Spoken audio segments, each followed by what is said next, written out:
புதுவை விழா நேயர்களுக்கு என் அன்பான வணக்கம். நான் உங்கள் கலாவிசும் புதுச்சேரியிலிருந்து. ஒரு பேருந்தில் பயணம் செய்ய வேண்டிய ஒரு சூழல் எனக்கு உருவாச்சு. எனக்கு முன் வரிசையில் ஒரு 3 கல்லூரி மாணவர்கள் அமர்ந்திருக்கிறாங்க. மத்தியானம் ஒரு 2 மணி. இவங்களை பார்த்தோன்னா ஐயோ போச்சு இன்னைக்கு தூக்கம், இதுங்க சேர்ந்து ஒரே கலாட்டா பண்ணிட்டு வரப்போகுதுங்க அப்படின்னு நினச்சிட்டு உட்காந்துருக்கேன். ஆனால் பார்த்தீங்கன்னா அப்படியே அமைதியாக போகுது பேருந்து. என்னடா இது அப்படின்னு சொல்லிட்டு கொஞ்சம் அப்படி எந்திரிச்சு பார்த்தாக்கா 3 பேர் கையிலையும் செல்ஃபோன். கொஞ்சத்தலை நிம்மறனா அவனுங்க. 10 வருஷத்துக்கு முன்னாடி கூட ஒரு பேருந்தில் ஒரு கல்லூரி மாணவர்களோ பள்ளிக்கூட +2 மாணவர்களோ ஏறிட்டாங்க அப்படின்னு சொன்னால் அந்த பேருந்தே நடுக்கிற அளவுக்கு கலாட்டா பண்ணுவானுங்க. அவ்வளவு இயல்பாக அவ்வளவு துடிப்பாக அந்த பேருந்து. பெண்களுக்கு கொஞ்சம் எரிச்சலாக இருக்கும், இருந்தாலும் கூட அதை நான் ரசிப்பேன். என்னன்னா அவர்களுடைய அந்த கள்ளம் கபடம் இல்லாத ஒரு கிண்டல், ஒரு அது வரைமுறையை தாண்டாத வரையில் எல்லாமே அழகு தானே. அப்போது ஒரே சிரிச்சுக்கிட்டு கலாட்டா பண்ணிக்கிட்டு அவ்வளவு ரகலை நடக்கும்ங்க. அப்படிப்பட்ட ஒரு மாணவ சமூகம் இன்றைக்கு அடங்கி ஒடுங்கி எல்லாமே ஒரு கைபேசிக்குள்ளே அப்படியே கண்ணா கொண்டு அழைச்சிக்கிட்டு அப்படி உட்காந்துட்டு இருக்கிறாங்க அப்படின்னு பார்க்கும்போது மனசுக்குள்ள ஒரு இவர்களுடைய துள்ளல், இவர்களுடைய இயல்பு, இவர்களுடைய அந்த என்ன சொல்கிறது ஆர்ப்பரிக்கும் அந்த மனசு எல்லாத்தையும் இந்த கைபேசிக்குள்ளே தொலைச்சிட்டாங்களோ அப்படின்ற ஒரு உணர்வு எனக்கு வந்துச்சு. அவங்க மட்டும் இல்லைங்க, நான் சொல்கிறது கல்லூரி மாணவர்களோ பள்ளிக்கூட மாணவர்களோ மட்டும் இல்லை. நீங்கள் சக பயணிகளையும் எடுங்களேன். அப்போல்லாம் போகும்போது பக்கத்தில் உள்ளவங்கக்கிட்ட நம்ம பேசிக்கிட்டு வருவோம். அவங்க அந்த பேருந்து பயணத்தில் அட்லீஸ்ட் ஒரு மணி நேரம் பயணம் செஞ்சோம் அப்படின்னு சொன்னால் அவங்களுடைய முழு கதையும் நமக்கு தெரிய ஆரம்பிச்சிடும். அதே மாதிரி நம்மளும் மனசு விட்டு அவங்கக்கிட்ட பேசுவோம். ஆனால் இன்றைக்கி யாரும் யாரோடையும் பேசுறதில்லைங்க.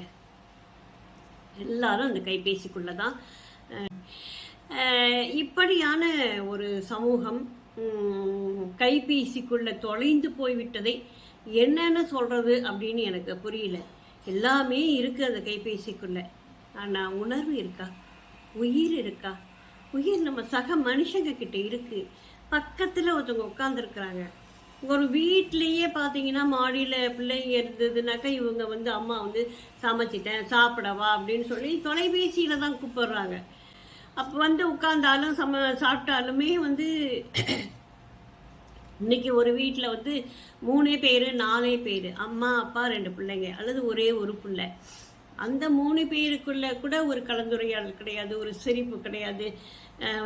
அப்போல்லாம் பிள்ளைங்க என்னம்மா இதுதான் சமைச்சிருக்கேன், டெய்லி இட்லி தானா தோசை தானா அப்படின்னு அங்கே ஒரு சண்டை நடக்கும். அப்போ அப்பா சமாதானப்படுத்துவார், டே அம்மா உடம்பு இல்லைடா, இன்னைக்கு சாப்பிட்டுடு, நாளைக்கு பார்த்துக்கலாம், நாளைக்கு அம்மா நீ பூரி போட்டுடுமா நாளைக்கு, அப்படி ஏதோ ஒரு உரையாடல் வரும்.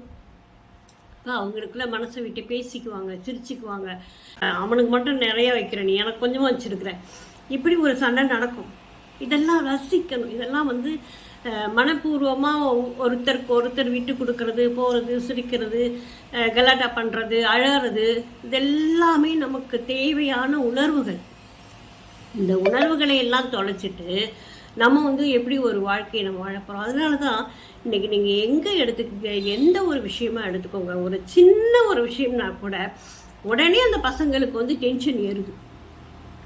எதையும் சகிச்சிக்கக்கூடிய மன பக்குவம் அந்த பிள்ளைங்களுக்கு இல்லாமல் போகுது. என்ன காரணம்? ஒருத்தருக்கு ஒருத்தர் மனசை விட்டு பேசிக்கல. இதுதான் காரணம். நீ என் உலக அறிவையெல்லாம் தெரிஞ்சுக்கிற, ஆனால் உனக்கு பக்கத்தில் இருக்கவங்களுடைய உணர்வுகளை நீ புரிஞ்சிக்க மறுக்கிற. ஏன் வேணா பேசலாம், கருத்து சுதந்திரம் இருக்குது, பேச்சு சுதந்திரம் இருக்குது, நீ என்ன வேணால் பேசலாம். ஆனால் சக மனுஷனோட அன்பை பார்க்க மறக்கிறோம், அரவணைப்பை பார்க்க மறக்கிறோம், அவங்களுடைய கண்ணீரை பார்க்க மறக்கிறோம், அவங்களுடைய சிரிப்பை பார்க்க மறக்கிறோம். இப்படியான ஒரு உணர்வுகளுக்குள்ளே நம்ம இருந்தோம் அப்படின்னு சொன்னால் நம்ம வாழ்க்கையை தொலைத்ததற்கான ஒரு மிகப்பெரிய அடையாளம். தயவு செஞ்சு சாப்பிடும்போது மட்டுமாவது தொலைபேசியை அந்தாண்ட வச்சுட்டு உங்கள் வீட்டில் உள்ள உங்கள் அம்மாவோட, உங்கள் அப்பாவோட, உங்கள் தங்கையோட, உங்கள் அக்காவோட சகஜமாக பேசுங்க, நட்போட பேசுங்க, சிரித்து பாருங்கள். அழுத பாருங்க, சண்டை போடுங்க, எல்லா விஷயத்தையும் செய்யுங்க. அப்பதான் உங்களுக்குள்ள ஒரு கலவையான ஒரு உணர்வு வரும், வந்து சேரும். இந்த எப்படி நம்ம வந்து சாப்பாட்டில் அறுசுவையும் சேர்க்கிறோமோ அதே மாதிரி நம்ம உணர்வுக்குள்ள எல்லா உணர்வுகளும் இருக்கணும். மகிழ்ச்சி இருக்கணும், சந்தோஷம் இருக்கணும், அழுகை இருக்கணும், துக்கம் இருக்கணும், கோபம் இருக்கணும். எல்லாமே இருந்தால் தான் அவன் மனுஷன். அதனால் புதைந்து போகாதீர்கள் தொலைபேசிக்குள். சக மனிதர்களை பாருங்கள். நன்றி, வணக்கம்.